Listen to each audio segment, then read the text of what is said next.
والصلاة والسلام على سيد المرسلين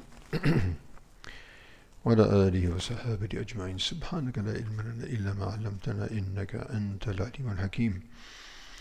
سبحانك لا فهم لنا إلا ما فهمتنا إنك أنت الجواد الكريم. قل رب زدني علما. أعوذ بالله من الشيطان الرجيم.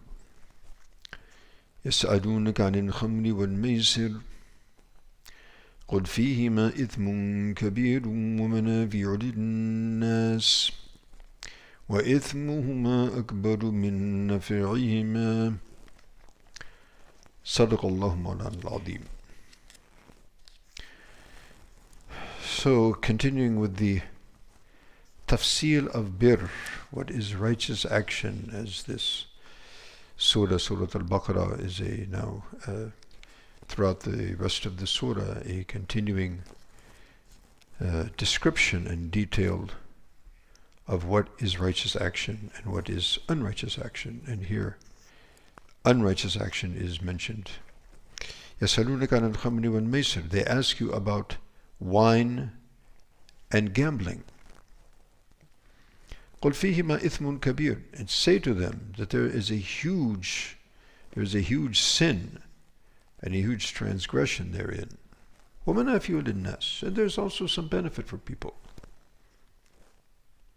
Benefit, people sell it, buy it, people, and whatever other benefits people feel they have. Some of them are real, some of them are just perceived and have no actual reality. In any case, people consider that there's some benefit. But however, the itham, the sin, is extreme and the benefit is negligible. وَإِثْمُهَا أَكْبَرُ مِنْ نَفْعِهِ. And so the sin is much greater and much more pronounced than whatever benefit might be perceived from these two elements. So this is a very short ayat, but it has a very comprehensive scope. And so again, we're going to be taking several days in our discussion on these issues. So first of all, let's look at the context. So the context of يَسْأَلُونَكَ, we mentioned earlier, يَسْأَلُونَكَ, they ask you. So obviously there was a question, and this is an answer to that question. And concerning wine, I might have mentioned in other lessons at different times that wine was part of the Arabic culture, much like drinking is part of the Western culture. In fact, I would say probably it was more a part of the Arab culture than alcohol is of the Western culture. It's more like coffee. As a matter of fact, the Arabs were so accustomed to drinking wine that they used to have a name for the different times of the day. The drink of the morning was called sabur. The drink of the later afternoon was called, and so forth and so on. So it was quite, a regular habit, like the morning and afternoon and evening tea. And so it was something ingrained in their culture, and everybody was used to it. And obviously it's an intoxicant, and intoxicants are, addicting. And so obviously most of the people were addicted to this custom as well. And so an addictive custom is not something that you can, eradicate immediately, which we'll give a graphic example perhaps tomorrow.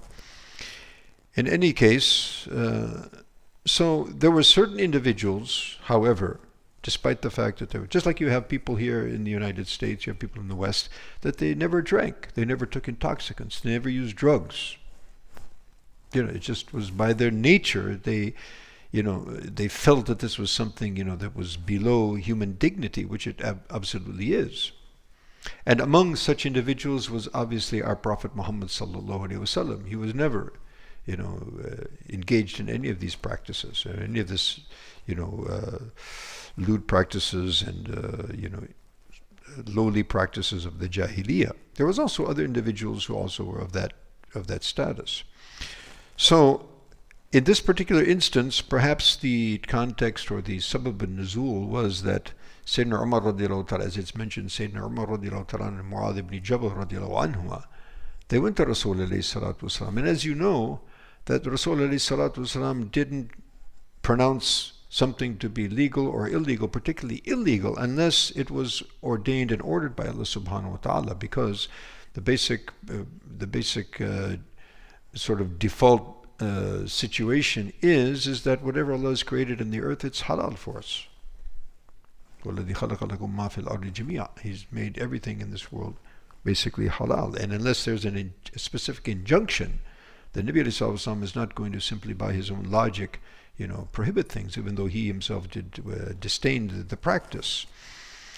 So some of the Sahaba is mentioned, perhaps Umar and Sayyidina Mu'adh radiallahu anhu asked Rasulullah ﷺ, so what about this? This is, it's hindering human reason, and when human reason is hindered, then what happens?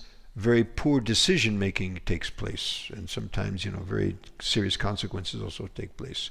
So in this regard, in this particular question, so Allah subhanahu wa ta'ala gave this reply.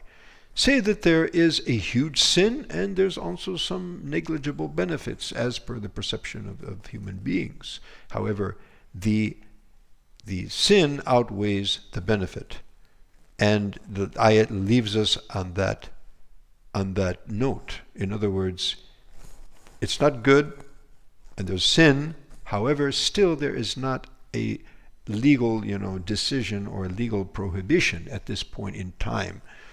And so how that process evolved and ultimately came to prohibition, inshallah we'll talk about that bi'idhnillah tomorrow. Wa akhir da'wana alhamdulillahi rabbil alameen. Wassalamu alaikum wa rahmatullahi.